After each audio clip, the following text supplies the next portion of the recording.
오늘 우리가 함께 읽은 말씀은 그러므로라고 하는 말로 시작이 됩니다.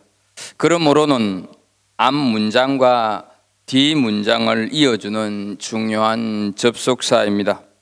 지금까지 많은 이야기를 했는데 그 이야기에 근거해서 그러므로 이제는 이렇습니다 라는 뜻입니다.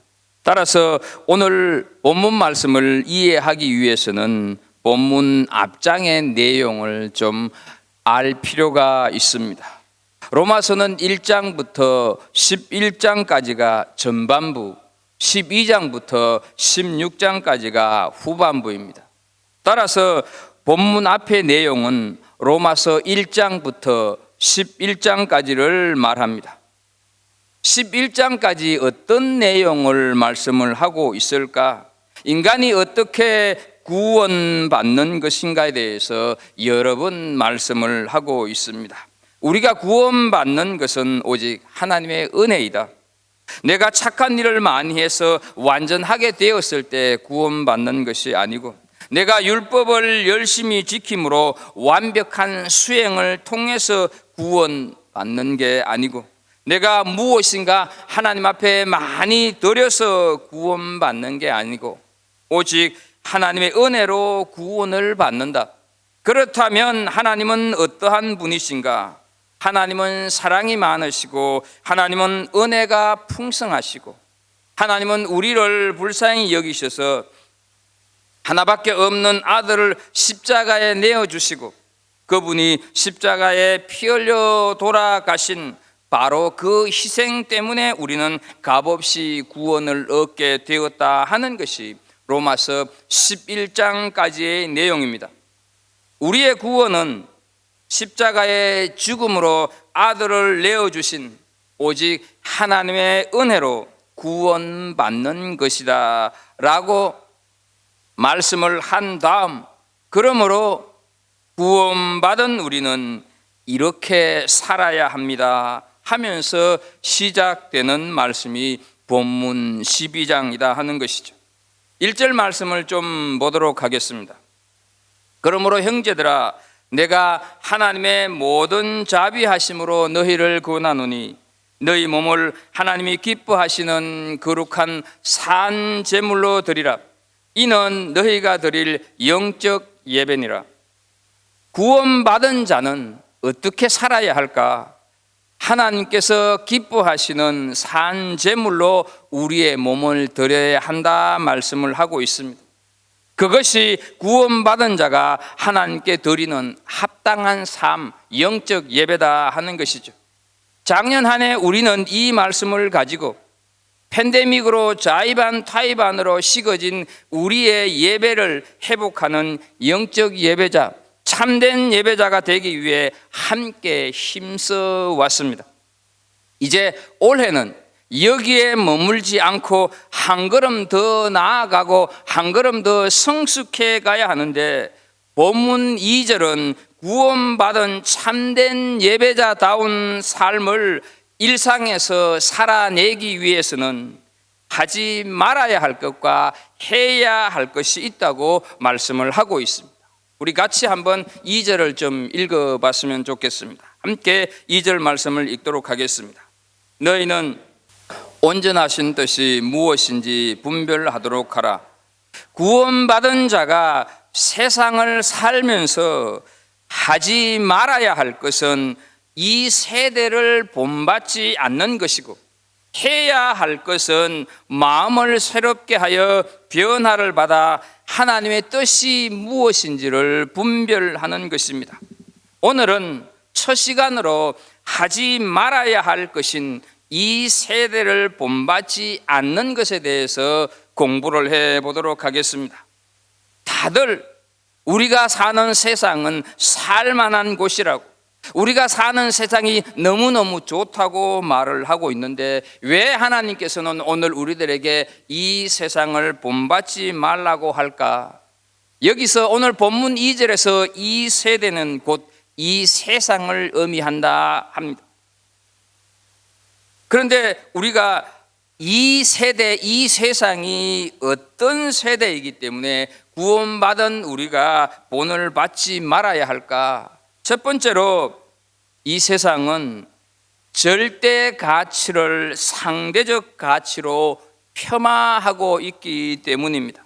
하나님만이 유일한 구원자가 되시는 분이라고 하는 것이 절대적인 가치인데, 이 사람도 저 사람도 구원을 줄 수 있으며 하나님도 그 중에 하나라 하는 것이 상대적인 가치를 말하는 것입니다.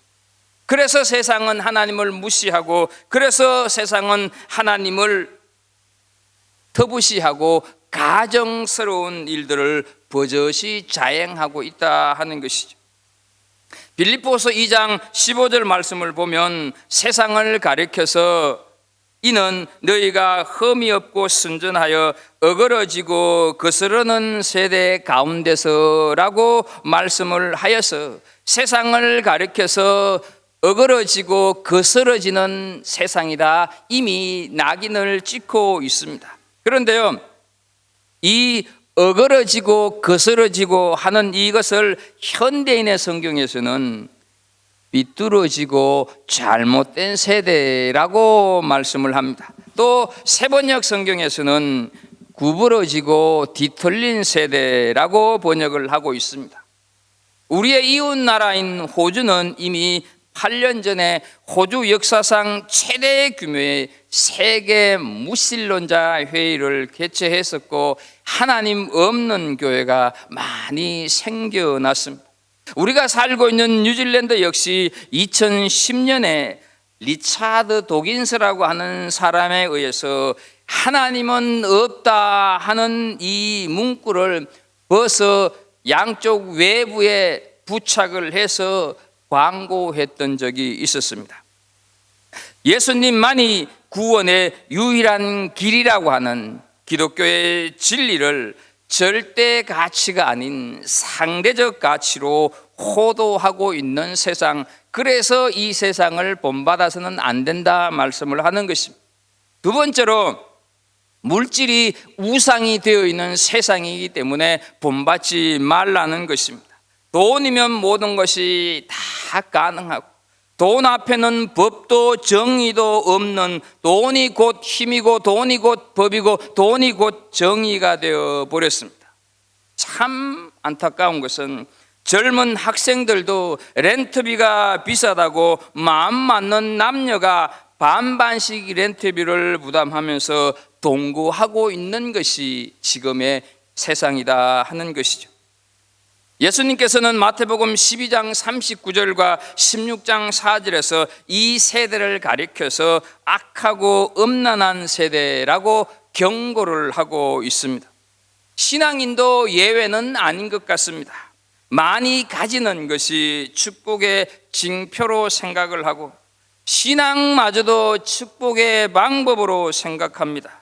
그래서 복음이 세상을 향해 책망하기보다는 세상에서 더 많은 복을 받을 수 있는 도구로, 성령 충만도 더 많은 복을 받을 수 있는 수단으로 전락하여서 신앙과 물질이 지금 어깨동무하면서 나란히 걸어가고 있는 세상입니다. 세 번째, 세상은 1등만 사람 취급을 하고 1등만 살아남는 곳으로 그렇게 비춰지고 있습니다. 1등은 한 사람뿐인데 2등하고 3등은 관심 밖에 있는 것이 이 세상이다 한 것이죠. 요한복음 5장에 보게 되면 우리가 잘 아는 대로 38년 된 병자가 베세스다 연못가에서 서성이고 있습니다. 왜 이 환자가 연못가에서 맴돌고 있을까? 그 이유를 요한복음 5장 4절에 이렇게 말씀을 하고 있습니다. 이는 가끔 천사가 못에 내려와 물을 움직이게 하는데, 물 움직인 후에 가장 먼저 들어가는 사람은 어떤 병에 걸렸든지 낫게 됨이라 말씀을 하고 있습니다. 가장 먼저 들어가는 사람은 어쨌든 한 사람밖에 없습니다. 가끔이라고 했으니까 언제일지 모르는 요행의 1등만을 바라면서 연못가를 떠나지 못하고 있다 하는 것이죠. 우리가 사는 세상이 이렇지 않습니까? 베데스다 연못가라고 하는 세상에서 1등만 하면 남이야 어떻게 되든 상관이 없고, 과정은 어떠하든지 성공하고 나면 모든 죄와 모든 그 악의 과정들은 다 묻혀버리는 환미하에 젖은 세상, 우리가 사는 세상입니다. 한국의 경제의 급속한 성장에 한국 교회도 덩달아 성공지상주의에 빠졌었고, 우리도 그 속에 포함되어 있었습니다. 신앙이 성공을 위한 지름길로 생각하는 덫에 한국 교회가 걸리고 말았습니다. 그래서 신앙의 변질을 막을 수 있는 신앙의 저항력을 다 잃어버렸다 하는 점. 성공하고 나니까, 잘 살고 나니까 신앙의 목표를 잃어버린 채 열정도 고스란히 가라앉고 말았다 하는 것이죠.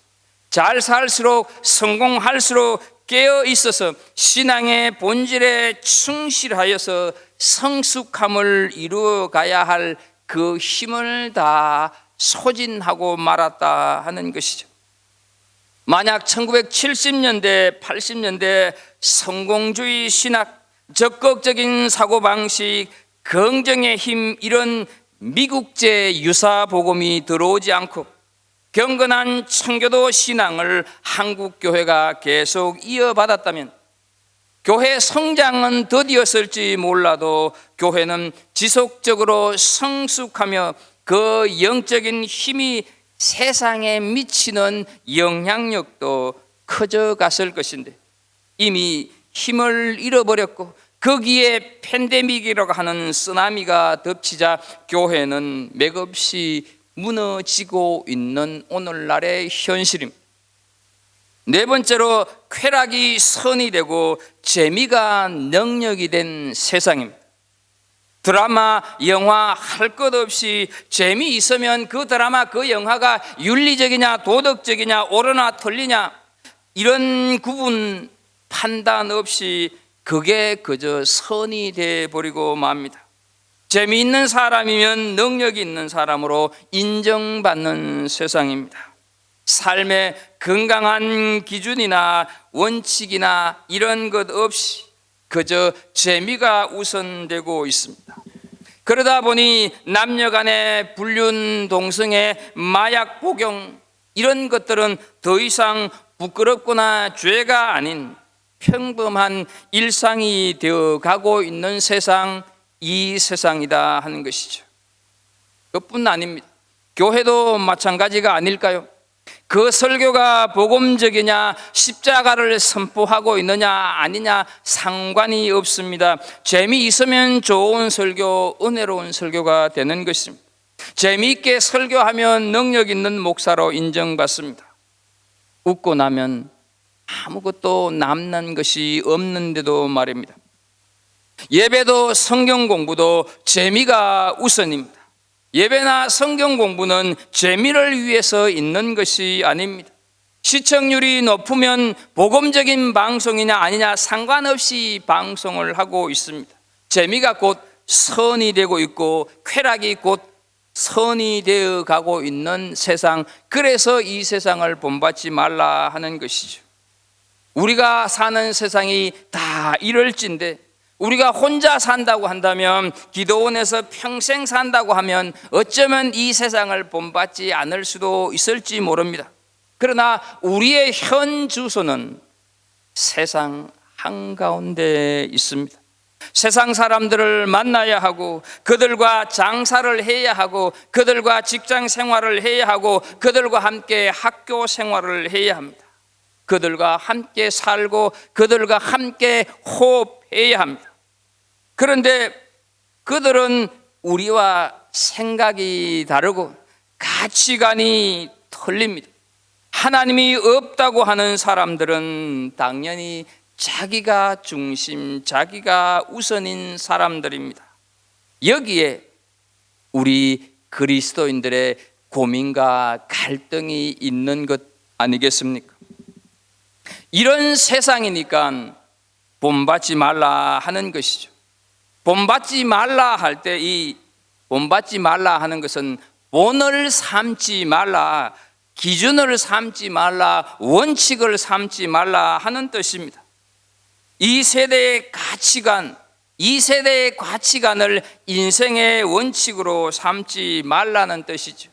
원래 이 본받는다는 주어진 모양대로 찍어내는 일, 똑같은 것을 찍어내는 틀, 그것을 의미합니다. 따라서 본받지 말라 하는 이 말은 이 세상이 우리를 찍어내려고 하는 대로 지키지 말라 하는 뜻입니다. 세상의 유행이나 사고방식, 풍습에 내 인생이 찍히도록 그냥 두어서는 안 된다는 것입니다. 세상은 세상의 문화와 가치관대로 우리를 자꾸자꾸 붕어빵처럼 찍어내려고 우리의 연약함과 우리의 약점을 파고들어서 아주 교묘하게 광명의 천사처럼 다가온다고 하는 사실을 기억하십시오.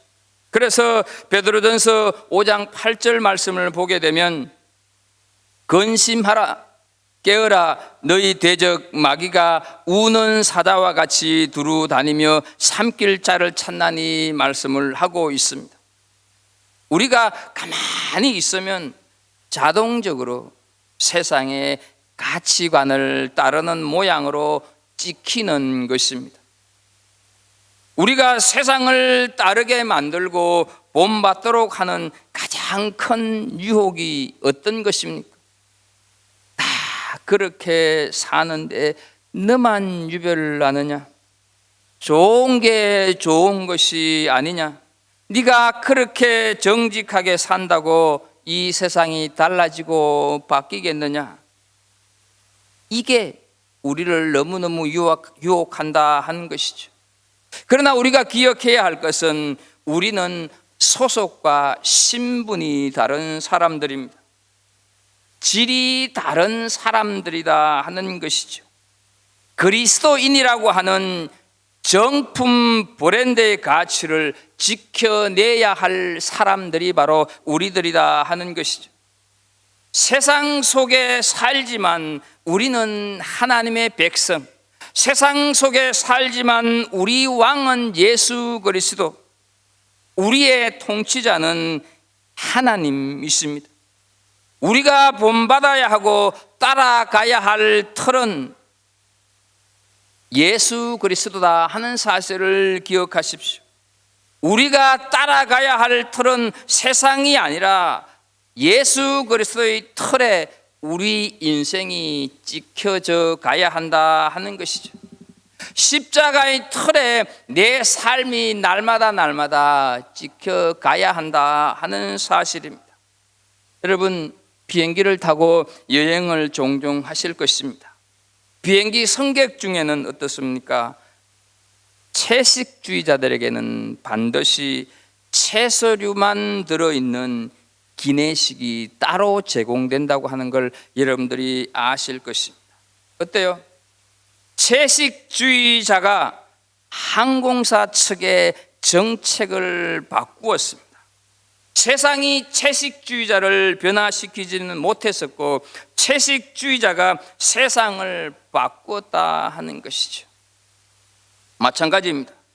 우리는 예수주의자들인 줄로 믿습니다.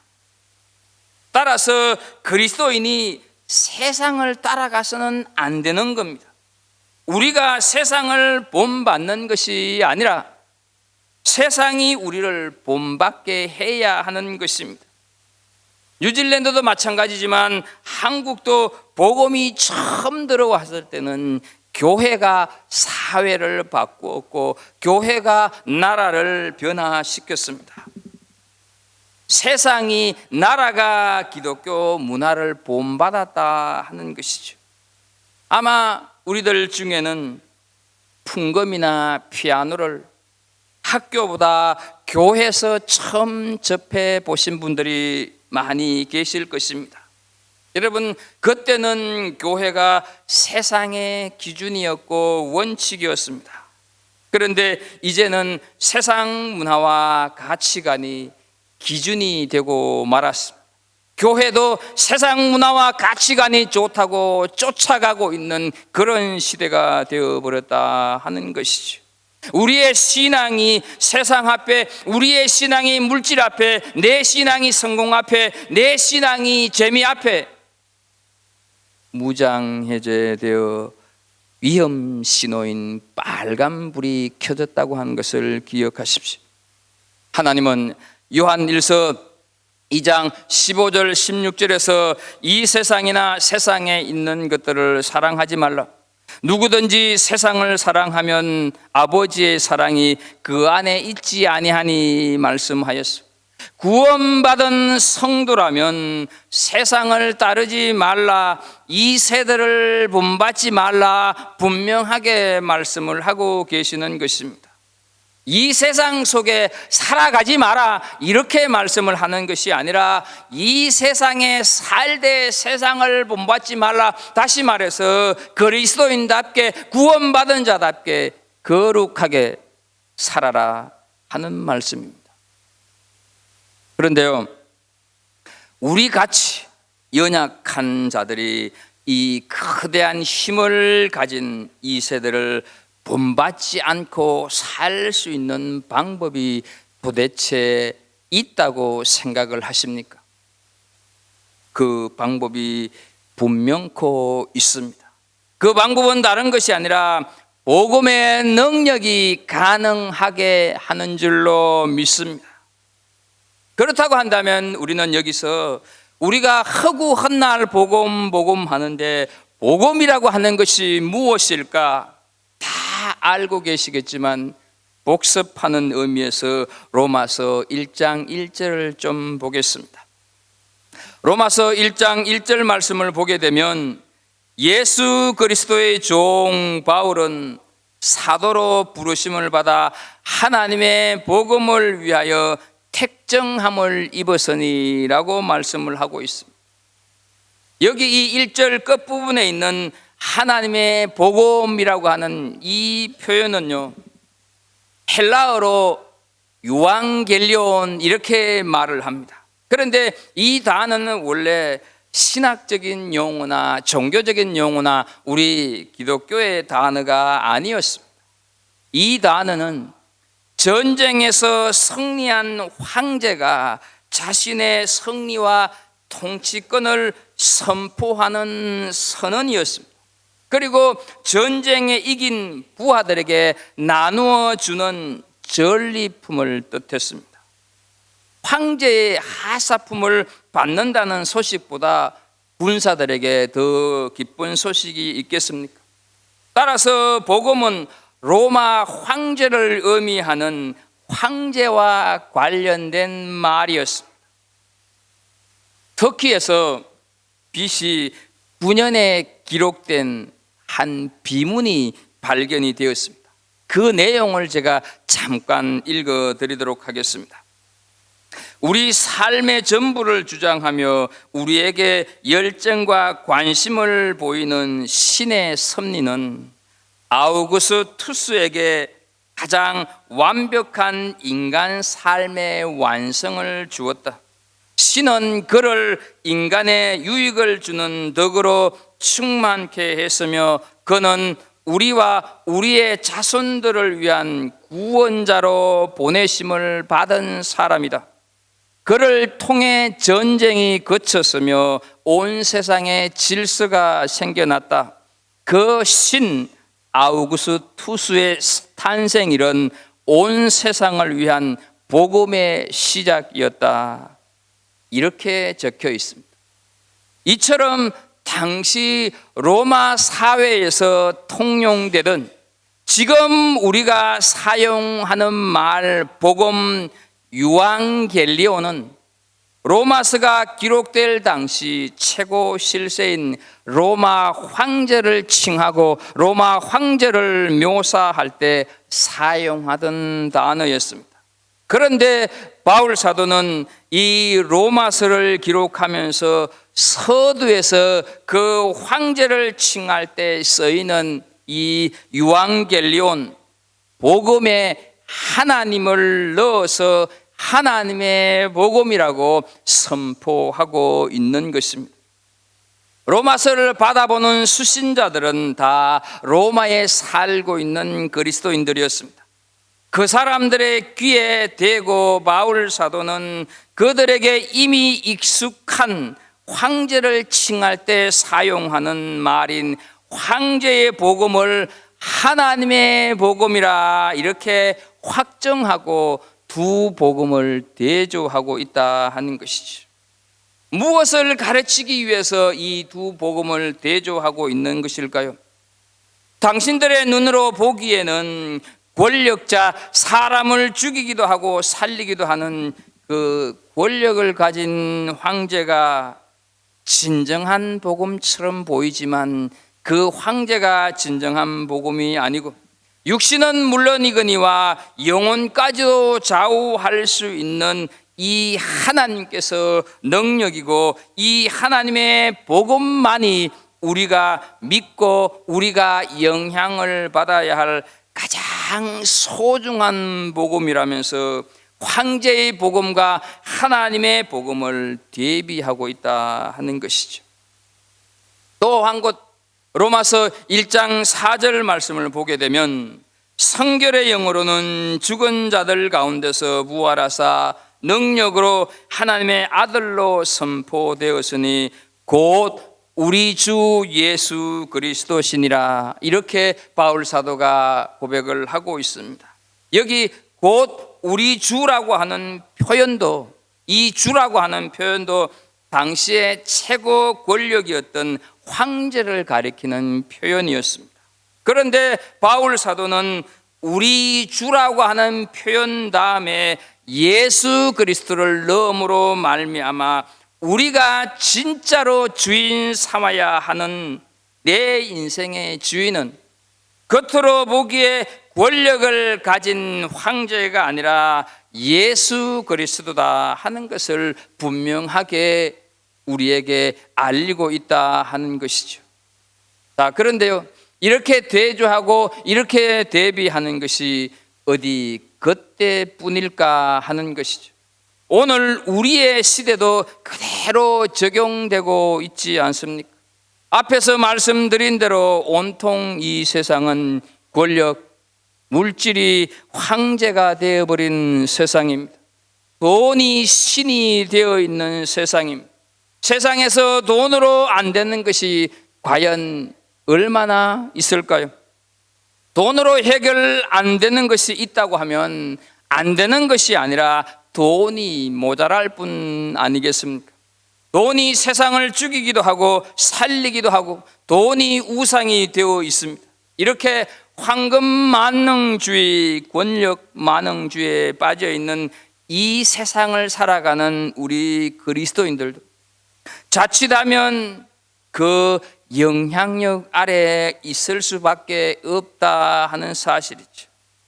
그런데 하나님께서는 무엇이든지 다 할 수 있어 보이는 황제 물질이 우리의 주가 되는 것이 아니라 나를 위하여서 십자가를 지신 예수 그리스도, 그분이 우리 주가 되시고 겉으로 보여지는 권력자 황제가 복음이 아니고 십자가를 지시고 피 흘려 죽이신 그분을 다시 살리신 그 하나님의 복음이 우리를 살리는 진정한 복음이 된다, 이렇게 말씀을 하고 계시는 것입니다. 우리 다 함께 로마서 1장 16절 말씀을 좀 같이 읽었으면 좋겠습니다. 함께 읽습니다. 내가 복음을 부끄러워하지 아니하노니 이 복음은 모든 믿는 자에게 구원을 주시는 하나님의 능력이 됨이라. 아멘.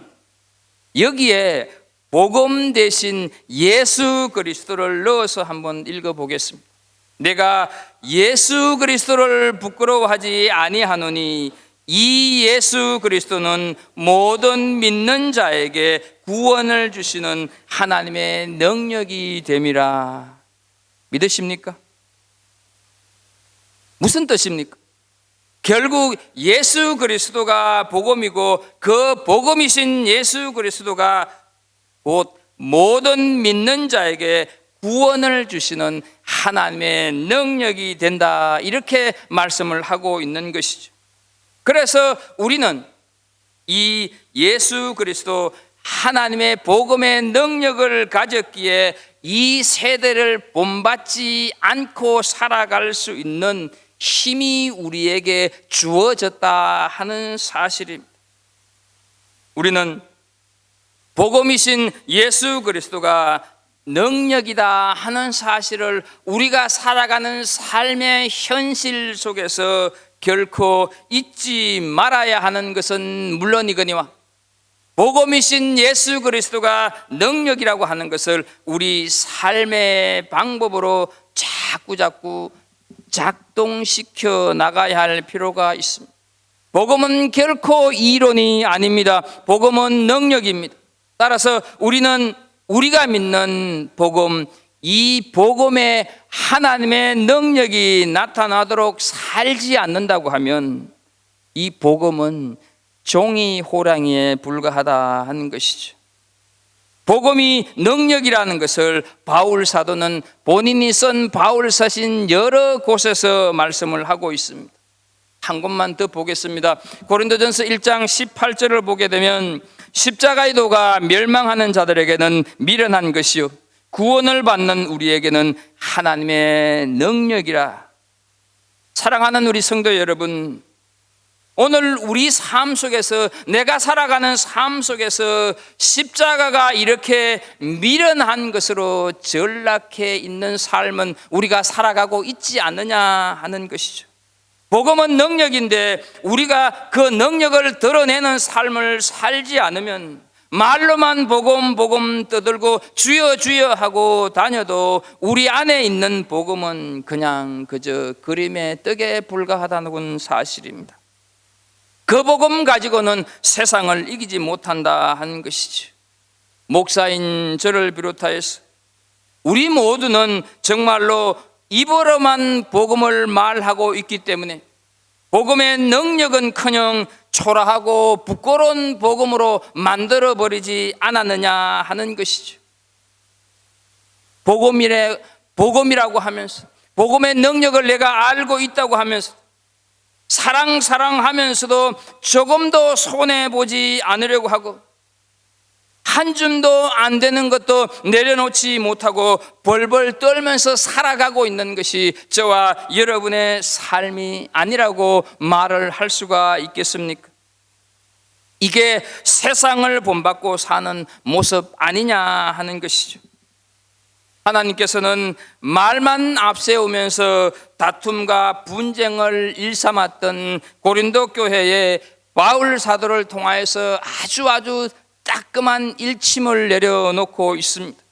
고린도전서 4장 19절 20절을 보게 되면 주께서 허락하시면 내가 너희에게 속히 나아가서 교만한 자들의 말이 아니라 오직 그 능력을 알아보겠으니 하나님의 나라는 말에 있지 아니하고 오직 능력에 있음이라.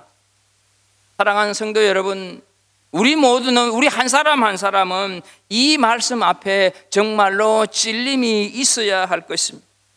바울 사도가 지금 있다고 한다면 복음의 능력은 그냥 어떻게 해서든지 이 세상을 본받으려고 안간 힘을 쓰고 있는 우리들에게 이 말씀으로 책망하지 않겠습니까? 우리는 하나님의 나라는 말에 있지 아니하고 능력에 있다고 하는 것을 꼭 기억해야 합니다. 복음은 결코 이론이 아닙니다. 복음은 능력이고 복음은 우리가 살아야 할 삶의 힘이다 하는 것이죠. 교회당 문만 나가게 되면 주차장에서부터 벌써 복음의 능력은 온데간데 없고 짜증과 불평과 불만으로 가득한 우리의 모습이라면 정말로 우리는 아픈 마음으로 내 자신을 성찰해야 할 것입니다. 진짜 내 삶 속에서 복음이 능력으로 구현되고 있는가? 그래야만 이 세상을 본받지 않는 복음의 삶을 드리는 예배자로 살아갈 수가 있다고 하는 것을 기억하십시오. 새해를 맞으면서 우리는 여러 가지 결심과 신앙 정진을 위한 두 가지 각오를 하나님 앞에 성구영신 예배 때 드렸습니다. 그러므로 우리는 복음이 능력임을 믿고 삶 속에서 그 복음의 능력을 활용해야 할 줄로 믿습니다. 사도행전 3장 6절 말씀을 좀 보겠습니다. 베드로가 이르되 은과 금은 내게 없거니와 내게 있는 것으로 네게 주노니 나사렛 예수 그리스도 이름으로 일어나 걸으라. 베드로는 복음의 능력을 자신의 삶 속에서 사용을 했습니다. 여러분, 복음의 능력을 사용을 했을 때 어떤 일이 일어났습니까? 평생 동안 걷지 못하던 그 안전뱅이가 벌떡 일어나서 걷고 뛰어다니고 하나님을 찬양한 것을 우리는 사도행전을 통해서 알고 있지 않습니까? 우리는 연약합니다. 그러나 복음은 능력입니다. 그러나 복음은 강합니다. 이 복음의 능력을 활용하지 않고는 우리는 이 세상을 살아갈 수가 없습니다. 이 세상을 이길 수가 없다 하는 것이죠. 내가 살아가는 삶의 현실 속에서 복음의 능력을 작동시켜 나갈 때 우리는 이 세상을 본받지 않을 수가 있습니다. 올해는 우리 모든 삶의 영역에서 복음의 능력을 마음껏 사용하셔서 이 세상을 본받지 않는 성도로서의 삶을 살아가는 은혜가 있기를 예수 그리스도 이름으로 축복합니다. 하나님 아버지, 신년주의를 우리에게 허락해 주시고 다시금 우리로 하여금 말씀 앞에 서게 하시니 감사합니다. 하나님 아버지, 복음의 삶을 드리는 예배자로 우리가 살아가기를 소원합니다. 하나님, 우리 힘으로는 할 수가 없습니다. 그러나 복음이 능력이기에, 예수 그리스도가 복음이시고 능력이시기에 우리가 그 예수 그리스도를 우리 삶 속에서 적용해 간다면 충분히 이 세상을 본받지 않는 삶을 살아갈 수가 있는 줄로 믿습니다.